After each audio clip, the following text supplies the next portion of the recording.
Welcome to Woodbridge, the best town around. My name is John McCormick. I'm the mayor of this great town. And we're here today with a very famous Woodbridge resident, Dagmara Wozniak, who just came back from Rio de Janeiro with a bronze medal in team fencing. So, Dagmara, welcome to Woodbridge. Thank you. Welcome back to Woodbridge. Yeah, thank you for having me back. So we're just starting to talk about your experience in Rio. First of all, tell me about the country. Tell me about what your experience was like there. It was first time being in South America, so it was really great to experience the country, the culture, the people. We got prepped a lot with, things to be safe about, also about, the whole preparation for the Olympic experience, and I can tell you that they did a great job. Everything was organized well. Never felt like safety issue or a health issue or anything like that. And the media was hyping up a lot of stuff. But yeah, it was an amazing experience, and it was my first Olympic medal. So definitely, one for the books. Did you spend a lot of time in the village, or did you get out to the country and see the scenery? Most of my teammates actually went around to a lot of the competitions, to other sporting events. But I went with my family around the countryside, the beaches. We went to the Christ the Redeemer, so kind of hit the important spots to see in Rio, and saw the favelas from a distance. But everything was beautiful, and it was definitely something to experience. And this is not your first Olympics; it's your first medal, but it's not your first Olympics. Tell me about the past one. Not my first Olympics. My first Olympic experience was in 2008 when I was a replacement athlete in Beijing. I wasn't able to compete, but then that didn't stop me, and I qualified for London, where I competed individually. That was the only event that we had, and then placed 8th, and now Rio came around, and individually didn't do so well. Was able to qualify. I had some injuries leading up to that, so it was a blessing to even go. And then, I tried my hardest. Unfortunately, came up short, but then, regrouped for the team event, and we came home with a bronze medal. But in the individuals, you lost to the girl who lost to the gold medalist. Yes. So what you can say is you would have been a bronze medalist there too, but you had a tough bracket. That's what I'd stick with that. Well, sure, I'll stick with that story. All right, so tell me about the team fencing. Tell me about your teammates first of all. Where are they from? My teammates, two of them are from New Jersey, Monica Examet and Ibtihaj Muhammad. So the 3 of us out of the 4 are New Jersey natives. Then we have Mariel Zagunis, who's 2-time gold medalist from Portland, Oregon. So we had a very strong team going into the match. We were ranked pretty high and doing well all season. So it was, it was an experience to prep yourself individually, but going in knowing that you have such a strong team and you can contribute to that is also a great experience. So what did you have to do to qualify for the Olympic team? How many girls did you have to beat out? In order to qualify for the Olympic team, it just depended on how many girls were vying for the spot. So I would say, 8 to 12 girls can travel per competition. So it was a matter of going to competitions and ranking as high as you can, accumulating points, and then being the highest ranked in the United States. Going into the Olympics, I was ranked 3rd in the country, so top 3 are able to go qualify individually, and then the 4th in the United States is chosen as a reserve for the team event. And we had the fortunate, ability to be able to put our 4th in, and because of that, she was able to go home with a bronze medal. So great experience for everybody all around. So how far in advance of the actual Olympics did you know you were going to be on the team, and when did you really start training with the team? Well, we try to train with each other as much as we can. Most of the time we're doing international camps overseas because, we all have different schedules, different training schedules. We don't all live next to each other. So when we go to Europe, that's the time to kind of, let go of all responsibilities of paying the bills and doing grocery shopping and being in Europe together, or Asia, or wherever, the camp takes us, and be able to train together in that aspect. But going into the Olympics, I knew I had qualified around, I believe, maybe April. Don't really remember too well, but it was pretty far before the end of the season. So before the end of the selection criteria, our 4th, that was kind of up in the air. So there was a lot of girls that, anything could happen. So that was really kind of interesting to watch it unfold. Mm-hmm. So tell me about team fencing. It's not the whole team goes out and plays another team. It's a series of individual events. It's a little bit more controlled war. It's not like everybody goes out and tries to, kill each other. It's a 3-on-3 event. It's a relay relay, so it's the first team to 45 points wins, and we go up one at a time. So the first match, it's to 5-point increments. So the first match is to 5 points, and then the next match steps in and takes on the score. So let's say if we were competing, we're the first round, you beat me 5-0, then when our teammates come in, they start off with 5, my team starts off with 0, and so the next match finishes at 10, and then it keeps going until 45. So okay, that's how you know it's going to be 9 rounds. I get it. So if you have 10, you come down 5-0, you can actually play 10 points and win 10 points. Yes. So the second match can be 10 for my team and 0 for yours. So then it goes, and you see, crazy comebacks. You see blowouts. You see people that are at 40, and all their team needs to do is score 5, and then the other team scores 15 to 20 points, on one man. So it's very interesting. It's a different tactics, and it's a completely different game compared to competing individually. Were you first, second, or third? I usually am the second to last finisher, so my teammate Marielle is usually the anchor of the team. The anchor is... She's the prior gold medalist? Yes, the last person is called the anchor, and I'm always kind of going in there setting her up. Sometimes we switch it around. I'm the anchor. I was a couple of times, but we've fallen into different positions where we're really comfortable with, and Marielle is usually the anchor. I'm usually second finisher, and then Ibtihaj Muhammad is always setting me up for the end. So you were second to the end, so that means when you went in, you had 35 points. Yes, and I scored to 40. And how many did the other girl score? I believe maybe 1 or 2. So was 35? Do you remember what was 35 to what? How big were you up? I don't. We had a big lead. You did? Okay. Yeah, we started going into the bronze medal match. After we lost to Russia, it was crushing. We were really upset. Was it close? It was pretty close. We lost by 3 points. Wow. And, I kind of went in there and didn't set up my teammate very well. However, she came in and even Ibti in the match, had a crazy comeback that really kind of put us back into the game. We knew that fencing against Russia was going to be difficult, but, we went out there and we tried our best.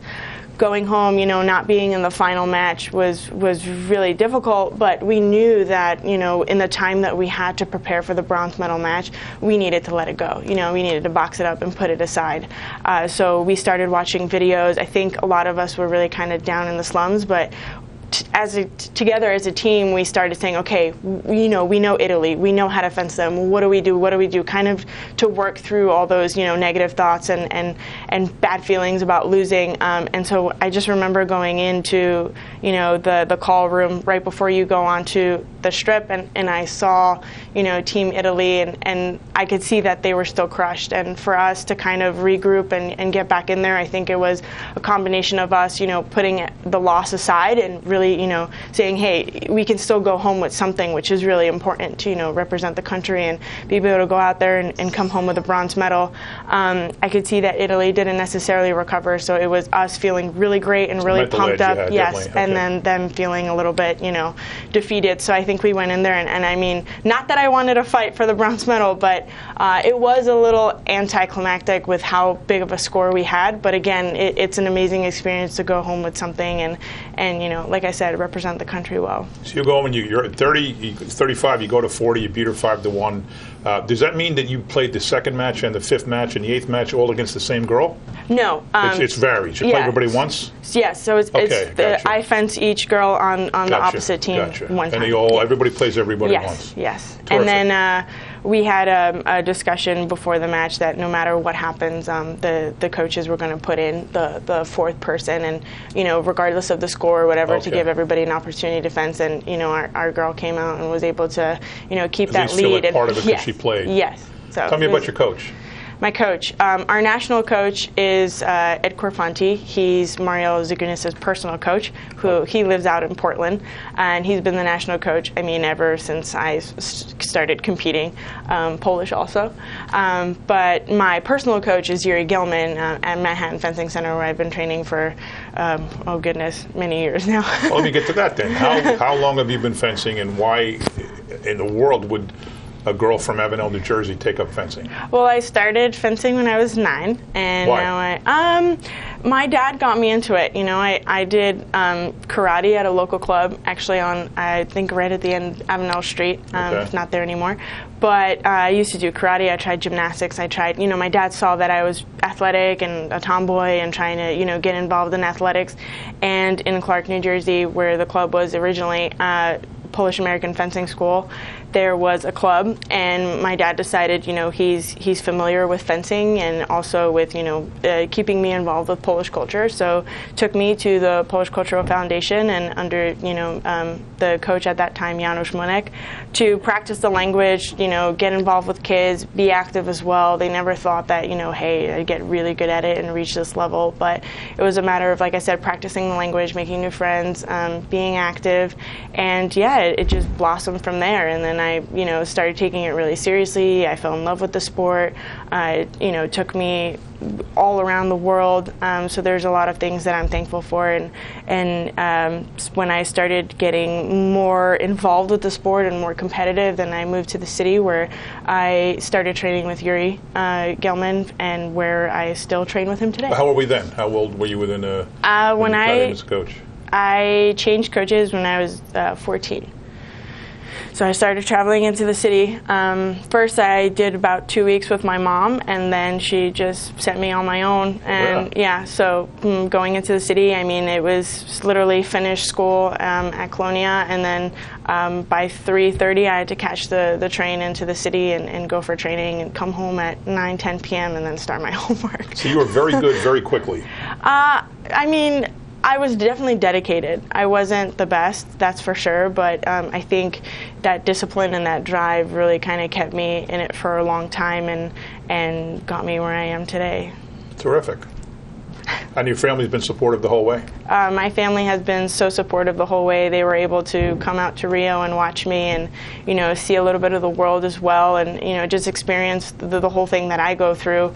So, you know, now I'm gearing up for Tokyo, and they're, again, as supportive. They already started, you know, saving up money in a little jar for Tokyo 2020, and I'm just looking forward to, you know, the whole experience again. And so you fully expect to be on the Olympic team again in 4 years? That is my goal. Okay. Again, everything is, you know, it's not 100% until it's, right, you know, the end and the qualification process is done. Anything can happen, but I will definitely dedicate myself 100% to qualifying for the team. But the number of Americans who actually have an Olympic medal in their lifetime is infinitesimal compared to the billions of people in the country. Yeah. And you're one of them. Yeah. And you forgot it. I did. She's got a meeting with the mayor, and she forgot her gold medal. Let me, I'll give you something better than a gold, maybe not better than a gold medal, but we have a Mayor's Award for Excellence presented to Dagmara Wozniak, a bronze medalist saber fencing in Rio de Janeiro 2016 Summer Olympics, and we are declaring today to be Dagmara Wozniak Day throughout Woodbridge Township. So the good news is that you have your own day in all of Woodbridge. And the bad news is that there's only about 9 hours left in it. So you have little time left to celebrate. Thank you so much. Thank you so much. We'll take a quick picture.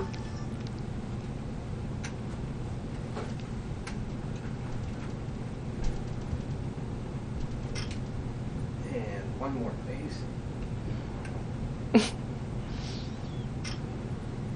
And with that also comes an official picture of the mayor of Woodbridge Township, yes, which says, to Dagmara Wozniak, Woodbridge Township's amazing bronze medal winner in the Summer Olympics, Mayor Johnny McCormick. You can have this. Well, thank you so much. It's not worth as much as a gold medal. Oh my goodness, but it means a lot. Thank you so much. And in exchange, you... Yes, and this is a picture of our team at the Rio Olympics when we had our medal, and it's signed by the whole team, and I would like to give this thank to you very much. Thank you so much. Very much. We exchanged pictures.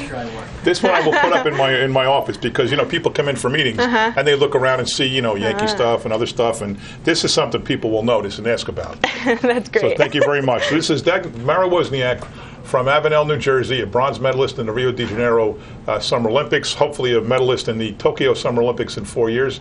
And you're wonderful. You're a great representative of Woodbridge Township. Thank you so much. Are we going to be at our holiday parade? Yes.